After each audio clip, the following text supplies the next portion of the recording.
শুভ সকাল বন্ধুরা। আজকে সকালটা দেখো কি সুন্দর, একদম নীল আকাশ, মেঘ, সাদা সাদা মেঘ, খুবই সুন্দর, একদম ঠান্ডা ঠান্ডা ওয়েদার। এখানে ঠান্ডার মধ্যে একটুখানি চা বসিয়ে দিয়েছি। সকাল গরম, কিন্তু সকালবেলা একটু ঠান্ডা ঠান্ডা থাকে। আর এখানে গরম জল, যেখানে জিরে, তোমার মেথি আর জোয়ান আছে, ভালো শরীরের জন্য খাওয়া।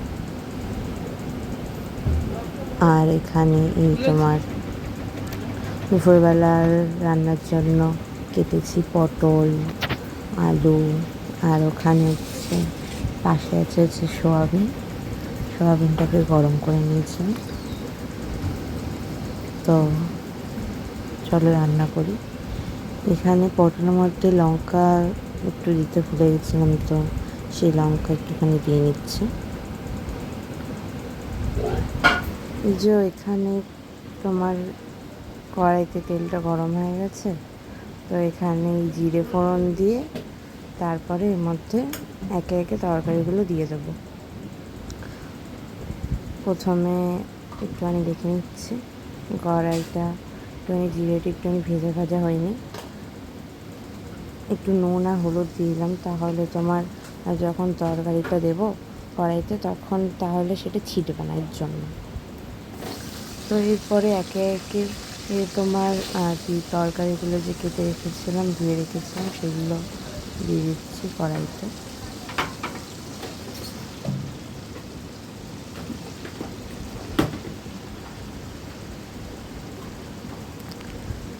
এগুলো ভাজা ভাজা একটু করে নিয়ে তারপরে এর মধ্যে গরম মশলা, জিরে গুঁড়ো দিয়ে নিতে হবে। তো সেরকমভাবে হবে এই তরকারিটা। তো এবারে তরকারিগুলো দিয়ে দিচ্ছি। তো এবারে এর মধ্যে তোমার ওই নুন দেব, হলুদ দেব, দিয়ে ভালোভাবে নেড়ে নিতে হবে তরকারিটা। নুনটা স্বাদ অনুসারে যতটা লাগবে তরকারি অনুযায়ী ততটা দিতে হবে। তো এবারে একটু নেড়ে নিচ্ছি। আর তোমার লঙ্কাগুলো যদি তোমরা ফাটাতে চাও তাহলে ফাটিয়ে নিলে কি ঝালটা একটু হয়। তো নেড়ে নিয়েছি। এবার আমি সোয়াবিনগুলো যেটা রেখেছিলাম সিদ্ধ করে, সেটাও এর মধ্যে দিয়ে নেব, দিয়ে নিয়ে আবার নেড়ে দেবো।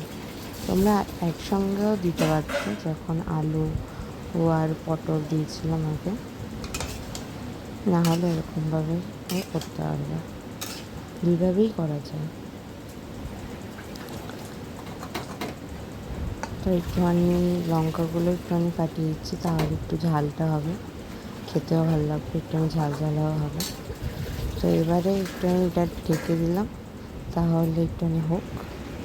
তো এর মধ্যে তোমার জিরে আর গরম মশলা দিয়ে দিয়েছিলাম, যে তরকারি হয়ে গেছে, একটু ঝোল ঝোলই রেখেছিলাম, তো সেরকমই করলাম। চলো যাচ্ছি, কোথায় যাচ্ছি চলো দেখবে। যে মেয়ে আর আমি, ছোট মেয়ে আর আমি। শুভ সন্ধ্যা সবাইকে, শুভ সন্ধ্যা। শুভ সন্ধ্যা। আমরা ঘুরতে যাচ্ছি গরমের মধ্যে, চলো।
আজকের জন্য ভিডিওটা এখানেই শেষ করলাম।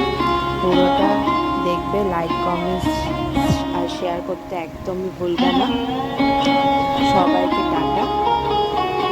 আবার কালকে আসবো নতুন একটা ব্লগ নিয়ে, নতুন একটা দিন নিয়ে, নতুন একটা কাজ, নতুন একটা জিনিস নিয়ে।